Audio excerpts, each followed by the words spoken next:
In the name of the Father, and the Son, and the Holy Spirit.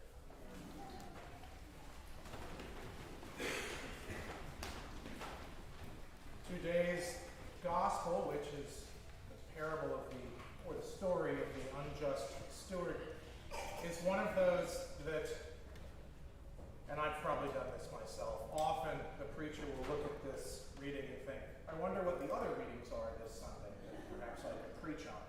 It's an interesting story, and nobody comes across well in it. But I want to tell you two, I think, that will help. Two unrelated stories, and we'll get back to the gospel that is given to us by Jesus, and I think we'll hopefully be able to ponder it in a helpful way. So one is about life here right now in our congregation. Walter Roberts is our verger, and you may note that he's not here today.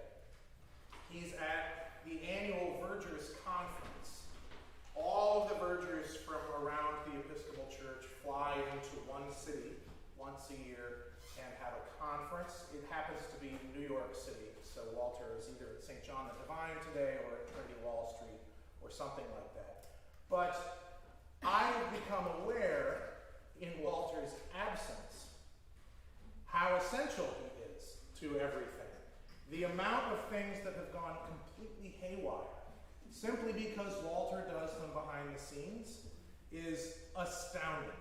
Walter sets up the live stream each week. Walter sets up the altar each week. Walter lights the candles at the 8 o'clock. Walter opens all the different doors. Walter makes sure things are vacuumed and cleaned up in advance. Walter sets up the coffee before coffee hour for the 8 o'clock. And he does all of these things every Sunday. When I arrived here Walter knows where the cutlery is and the napkins and things when we're having an event. And when I arrived here this morning, I knew that I was going to have a few extra things to do. And I think I got all the doors unlocked.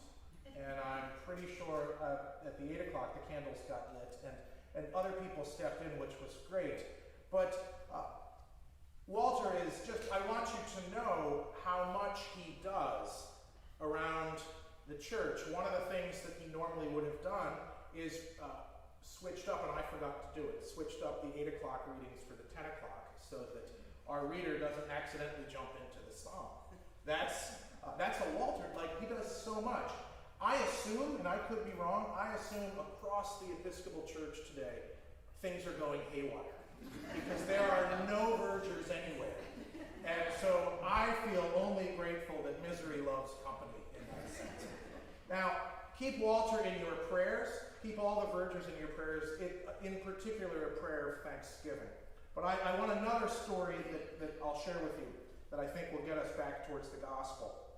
Years ago, when I was in seminary, and I don't think I've ever preached on my car to all of you before, but in seminary I had a 1984 Volvo wagon, and it was, my parents had owned it, and I went to seminary between 2001 and 2004, and my parents had owned this car. It was new in 84 when they got it, and when we moved to New York, they gave it to my grandmother, who proceeded to run it into the ground as a beach car, and by the time I bought it, she lives in Rhode Island, and a beach car made sense there, but by the time I got it, it had undergone a fair amount of rust and work and really had been thrown together by my uncle who kept it going. And it had a rusted out bottom. It was brown. It was already an ugly car to start off with, but it had a red hood and it had a tan door and it drove, and I was in seminary, so it did what it needed to do. So I went to seminary in New Haven, and I live in Pelham now. I've lived in New York for most of my life, but the Wilbur Cross and the Merritt are both up there among the worst roads in the U.S. And they're maybe not as bad as the Cross, the interchange at the Hutch and the Cross County, or the Cross Bronx, or the Cross Island, but the Wilbur Cross is pretty bad. So I was driving my 1984 Volvo, probably in 2003, and on the Wilbur Cross, And suddenly the car went from working just fine to shaking horribly. And I was beyond terrified, A, because I was on the Wilbur Cross, and everybody goes 90 miles an hour on that. And B, I could not make the car go any faster than 20 miles an hour without it shaking and rattling to the point where I thought it was going to fall apart. So I got it eventually to my mechanic, who had become familiar with this car already.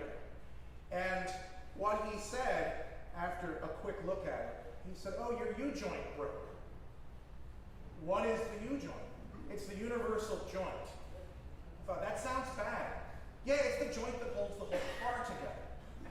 And if the universal joint breaks, it's really dangerous. Like, the car can basically fall apart as you're driving." And he said, "Where were you driving?" "I was on the Wilbur Cross." And he said, "I'm glad to see that you're here alive. This is good." It's the universal joint of our parish, to a degree, is Walter. He keeps us together. I was rattled all morning, and I still am a little rattled, like my car, because I take for granted many of the things that he does. Each of us in our own ways does many different things. But Walter in particular today, I want to highlight his work. Now, what does that have to do with today's gospel? I think the root of this difficult gospel is the reality that in the very small things, just as in the very big things, in day-to-day life, in the routine, in the boring, just as in the emergencies, when things begin to rattle and fall apart, if you are ethical and hardworking and honest in the small things, when things go haywire, you will also be ethical and honest and hardworking. Our parable shows us someone who was not ethical, not honest, but certainly hardworking. And by the end, he has not only acted shrewdly and saved his job. It's strange that his master seems to think that's a good thing, but perhaps his master's heart was also somewhat, if not very, unethical and dishonest, and thought, this is someone that I can use to make more.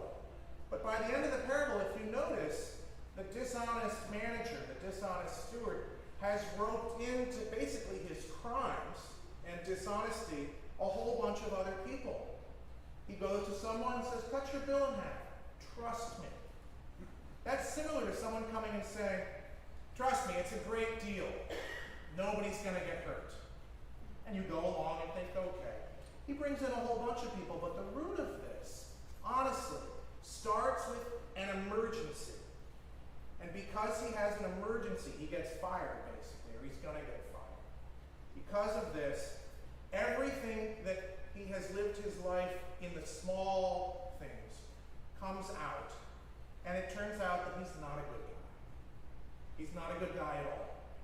In fact, in an emergency, he turns out to be a very bad guy. Now, for us, I think the same thing holds true in my life, in your life.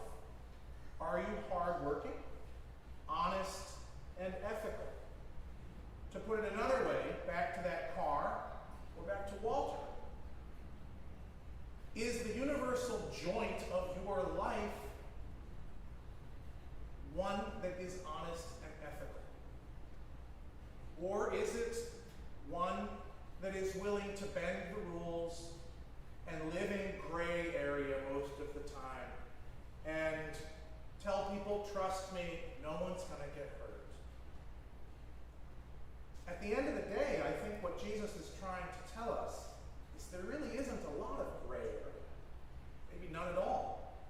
There isn't really such a thing as a slippery slope. Once you're on that slope, at some point, things are going to go totally haywire. And if you don't have your heart set on God, if you don't have your heart focused around entirely trying to live out the love of God to those around you, when things go haywire, you're going to find that you're defaulting to the very bad things that you thought were sort of gray or just the beginning of a slippery slope. Now, I started with Walter. Walter is a sweet, wonderful excellent virgin. And his hard work and commitment to this church is all positive. And when he's here, we don't even notice it. It's similar in each of our lives. We tend not to notice the really little things of honesty and ethics and hard work that are done around us constantly.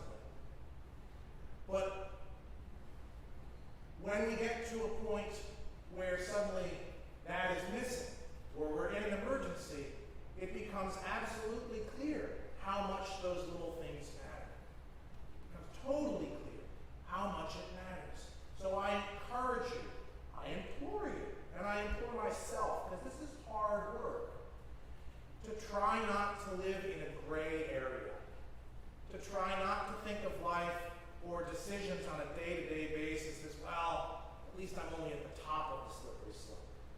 Don't even go there. Do what you can do to always live ethically in all you do, in the little things, honestly in all you do. Work hard in all you do.